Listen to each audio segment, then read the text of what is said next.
ታሪካችን የሚጀምረው እንደ አውሮፓ አቆጣጠር በ1967 ዓመተ ምህረት በኒው ጀርሲ በሚገኘው ኢስት ሳይድ ሃይ ትምህርት ቤት ነው። በወቅቱ ትምህርት ቤት የስኬት ተምሳሌት ነበር።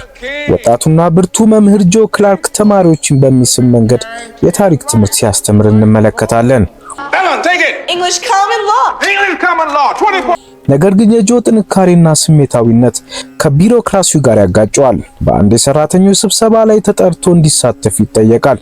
ጆም ትዕግስቱን አጥቶ ቦርዱ ከትምህርት ይልቅ ለፖለቲካ ያደላል ሲል ይወቅሳል። በዚህም ምክንያት በግዳጅ ከትምህርት ቤቱ ተዛውሮ እንዲወጣ ይደረጋል። ከዓመታት በኋላ በ1987 ዓመተ ምህረት ግን ሁኔታው እጅግ አሳዛኝ ሆኗል።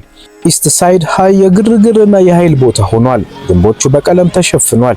አደንዛዥ እጽ በቀትር ብርሃን ይሸጣል። መምህራንም በተማሪዎች ጥቃት ይደርስባቸዋል። ትምህርት ቤቱ በግዛት ውስጥ የመጨረሻው ደረጃ ላይ ይገኛል።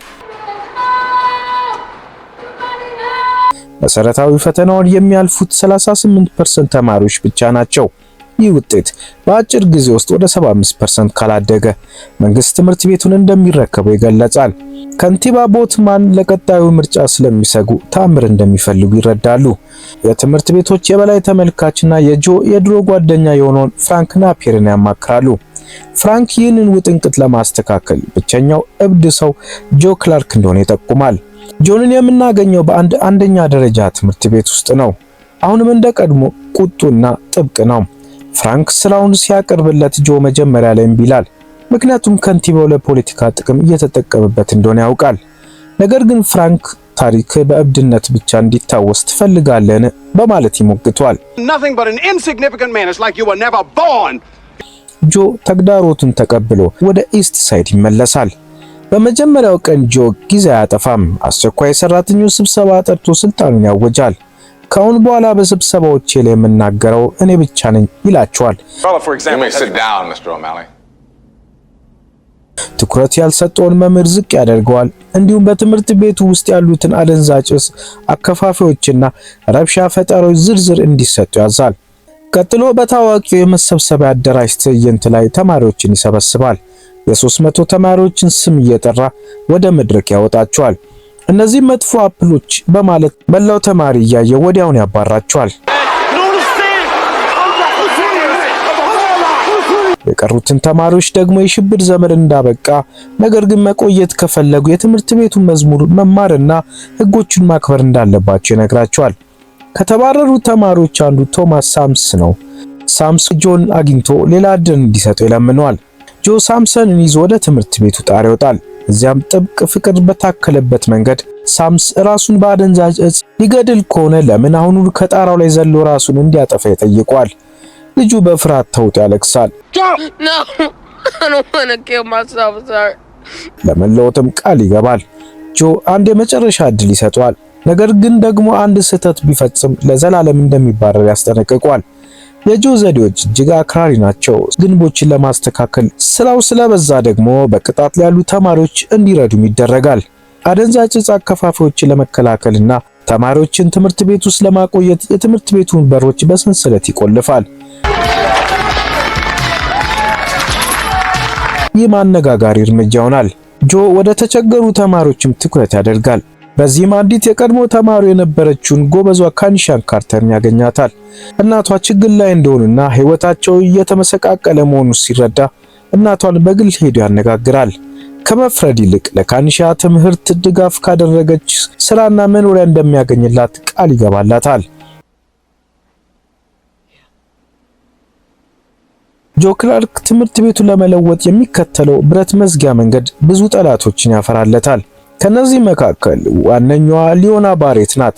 ሊዮና ልጇ ከትምህርት ቤት በመባረሩ የተቆጣችና ለጆ ልዩ ጥላቻ ያላት ሴት ናት። እሷ ጆን አምባገነን በማለት በመፈረጅ ከስልጣኑ ለማውረድ ቆርጣ ተነስታለች። ሊዮና የከተማውን የእሳት አደጋ መከላከያ አዛዥ እንደ ትልቅ መሳሪያ ትጠቀማለች። ጆ አደንዛዥ እጽ አከፋፋዮችን እንዳይገቡ በማሰብ የትምህርት ቤቱን የድንገተኛ አደጋ መውጫዎች በሰንሰለት መቆለፉ ለሷ ትልቅ ዕድል ይሆንላታል።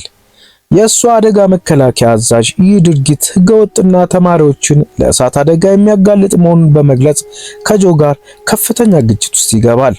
ጆ ግን ልጆቹን ከእሳት አደጋ ለመጠበቅ ሲል ለጥይት አሳልፌ አልሰጥም በማለት በሩን ለመክፈት ፍቃደኛ አይሆንም። የጆ ጥብቅ ቁጥጥር በተማሪዎች ላይ ብቻ አያበቃም፣ ወደ መምህራኑም ይሻገራል። የሙዚቃ መምህር የሆነችው ሚስስ ኤሊዮት ተማሪዎችን ለታቀደው የሙዚቃ ጉዞ እያዘጋጀች ሳለ ጆ በድንገት ወደ ክፍሏ በመግባት ጉዞ መሰረዙን ይነግራታል። ምክንያቱም ደግሞ ተማሪዎቹ ከሙዚቃ ይልቅ በመጪው የመንግስት ፈተና ላይ ትኩረት ማድረግ ስላለባቸው ነው። ሚስስ ኤሊዮት ይህን ውሳኔ ስትቃወም ጆ ያለምንም ማመንታት ከስራ ያባርራታል። ይህ እርምጃ በትምህርት ቤቱ ሰራተኞች ዘንድ ትልቅ ፍርሃትና ንዴት ይፈጥራል። ጆ አሁን መምህራኑን እንደ ሰራተኛ ሳይሆን እንደ ትዕዛዝ ተቀባይ ወታደር ማየት ጀምሯል። ይህ ሁሉ ግፍ ያንገበገባት የጆ ረዳትና ምክትል ርዕሰ መምህርት ሚስስ ሌቪያስ በመጨረሻ ጆን ጋር ሄዳ ፊት ለፊት ትጋፈጠዋለች። ይህ ትዕይንትም በፊልም ውስጥ የጆን የማንነት እርቃኑን የሚያስቀር ትልቅ ንግግር የሚካሄድበት ነው። ሌቪያስ በንዴት ተሞልታ እንዲህ ትላለች፣ ጆ አንተ ለልጆቹ ግድ አለኝ ትላለህ፣ ግን የምትወደው ራስህን ብቻ ነው። መምህራንን ግን እንደ ጉዝ ነገር ነው የምታየው፣ የሰዎችን ክብር እየረገጥክ ነው ትሏለች። በዚህን ጊዜ ጆ ሊያቋርጣት ቢሞክርም እሷ ግን ንግግሯን ትቀጥላለች። እንደ አምባገነን ሰራተኞች እንደ እንጀራ ልጅ እያየ ሁሉንም ነገር እኔ ብቻ አውቀዋለሁ በሚል እብሪት ተሞልተሃል። በዚህ ወቅት ነው ጆ ክላርክን ከዚህ ቀድሞ አይተነው በማናውቀው ሁኔታ የምናየው። ጊዜ ድምጽ ማጎን ይዞ የሚጮህ ጆ አሁን ዝም ብሎ በትዕግስትና በድንጋጤ ሊቪያን ይሰማታል። ቃላቷ ልብ ውስጥ እንደገቡ ያስታውቃል። ሊቪያስ ጥላው ስትወጣ ጆ ብቻውን ቀርቶ ማሰብ ይጀምራል። ይህ ግጭት ጆ የራሱን አመራር እንዲመረምርና ከመምህራኑ ጋር ያለውን ግንኙነት እንዲያሻሽል የሚያደርገው የመጀመሪያው እርምጃ ይሆናል። ትምህርት ቤቱ የሙከራ ፈተና ይካሄዳል። ውጤቱም እጅግ አስከፊ ነው። 33% ብቻ ናቸው ያለፉት። ጆ ክፉኛ ይበሳጫል። መምህራኑ በጂም ውስጥ ሰብስቦ ችግሩ እነርሱ እንደሆኑ ይነግራቸዋል። ቅዳሜና እሁድ እንዲሰሩ ወደ ተማሪዎች ቤት እንዲሄዱና ወላጆችን እንዲያሳትፉ ያዛል። የትምህርት ሰዓቱን መቀየር ይጀምራል። መምህራንና ተማሪዎች አምሽተው ሲሰሩ፣ ኮሪደር ላይ የፈተና መልሶችን ሲያጠኑና የትምህርት ቤቱን መዝሙር በኩራት ሲዘምሩ ይታያል። አሁን ተማሪዎቹ የኢስት ሳይድ አንበሶች ነን ብለው ማመን ጀምረዋል። ይሁን እንጂ ሊዮና ባሬትና ከንቲባው የፈተናውን ውጤት ከመምጣቱ በፊት ጆን በበሩ ሰንሰለት ምክንያት ለማሳሰር ይስማማሉ። የመንግስት ፈተና ቀን ሲቀርብ ትምህርት ቤቱ በከፍተኛ ጭንቀት ውስጥ ነው። ጆ በኮሪደሮች ላይ እየተዘዋወረ የእያንዳንዱን ተማሪ ስም በመጥራት ያበረታታቸዋል። ጊዜው እያለቀ መሆኑን ያውቃል። ይህ በእንዲህ እንዳለ የእሳት አደጋ መከላከያ አዛዥ ደብዳቤ ይዞ ይመጣል። ፖሊሶቹም እየቀረቡ ነው። ጆ በእጁ ድምጽ ማጉያ ይዞ በኮሪደሩ መሃል ይቆማል። በመጨረሻም በራሳቸው ማመን የጀመሩትን ተማሪዎች ይመለከታል። በእርሱ ላይ ምንም ቢፈጠር እነሱ ቀድሞውኑ አሸናፊዎች መሆናቸውን ይነግራቸዋል። ጆ በፖሊስ ታጅቦ ሲወጣ ተማሪዎቹ በድንጋጤ ይመለከቱታል። ጆ በእስር ቤት ባለበት ወቅት ሊዮና ባሬትና የትምህርት ቦርድ አባላት እሱን በቋሚነት ለማሰናበት ስብሰባ ያደርጋሉ። ሆኖም ግን ያልጠበቁት ነገር ይከሰታል። በመቶዎች የሚቆጠሩ የኢስት ሳይድ ሃይ ተማሪዎች ከትምህርት ቤት ወጥተው ወደ ከተማው አስተዳደር ቢሮ በመሄድ ጆ ክላርክ ይፈታ እያሉ ይጮሃሉ። ተማሪዎቹ አሁን አንድነታቸውና ለራሳቸው ያላቸውን ክብር አግኝተዋል።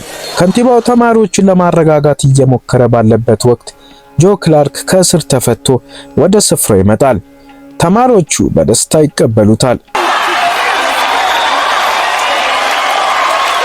በዚህ ቅጽበት የምክትል ርዕሰ መምህርት ሚስስ ሊቪያስ የመንግስት ፈተና ውጤትን የያዘ ኢንቨሎፕ ይዛ ትመጣለች። ጆ ኢንቨሎፕን ሲከፍት መላው ተማሪና መምህራን በዝምታ ይጠባበቃሉ። ውጤቱ ሲነበብ ተማሪዎቹ ከሚጠበቀው 75% በላይ በከፍተኛ ውጤት ማለፋቸው ይታወቃል። ይህ ማለት ትምህርት ቤቱ በመንግስት አይወረስም፣ ጆ ክላርክም በስራው ይቀጥላል ማለት ነው።